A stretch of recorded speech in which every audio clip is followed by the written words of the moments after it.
வியாபாரத்தில் வெற்றி, அலுவலகத்தில் அமைதி, மனக்குழப்பங்கள் நீங்கி மனசாந்தி அடைதல் போன்றவைகள் மட்டுமல்லாமல் கலக்காவளி புற்றுநோய் போன்ற தீராத நோய்களுக்கு மருந்தாக பயன்படுவதால் இதற்கு ஔஷத மந்திரம் என்று மற்றொரு பெயரும் உண்டு.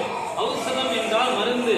இந்த வேல்மாற மகா மந்திரத்தை முருகப்பெருமானுக்கு உகந்த நாட்களான செவ்வாய்க்கிழமைகளிலும் கிருத்திகை நட்சத்திரத்திலும் வளைபிறை சஷ்டி திதியிலும் பாராயணம் செய்வது மிகவும் உகந்தது.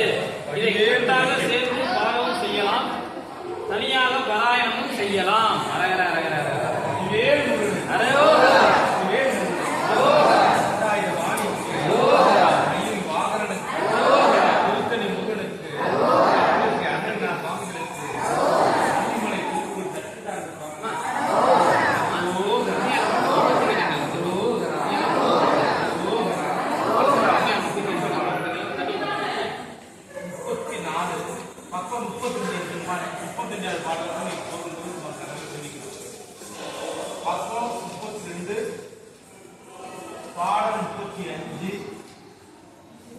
ஒவ்வொருலையும் நம்ம பாடி முடிச்சு பாடக்கூடிய பாடலாம். திருத்தணியில் உதித்து அருளும் ஒருத்தல், மலை இருத்தல், எனது உலகத்தில் உரை கருத்தல், மயில் நடத்து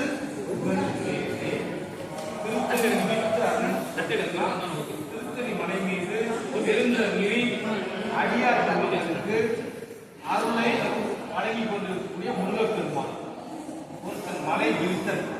அந்த மலை மீது ஞான பண்டிதனாக, ஞானத்தை உயர்ந்தவனாக அடியார் பெருமக்களுக்கு சிவஞானத்தை மலை இருத்தல். எனது உள்ளத்தில் உரை கருத்தல், எனது உள்ளத்தில் பரிபூர்ணமாக நிறைந்திருக்கக்கூடிய பெருமான் எனது உள்ளத்தில் உரை கருத்தல். மயில் நடந்து சுகந்தேரே, மயிலை வாகனமாக கொண்ட முருகப்பெருமான். புகன் என்ற நாமத்தை உடைய முருகப்பெருமான். முருகப்பெருமானுக்கு 1000 நாமம் இருக்கு. அதுல புகன்கிற ஒரு நாமம். திருத்தணியில் உதித்து அருளும் ஒருத்தன், மலை இருத்தன், எனது உள்ளத்தில் உரை குலத்தில் எனது உள்ளத்தில் உள்ளத்தில் எனது உள்ளத்தில் உரையும் கருத்தல்.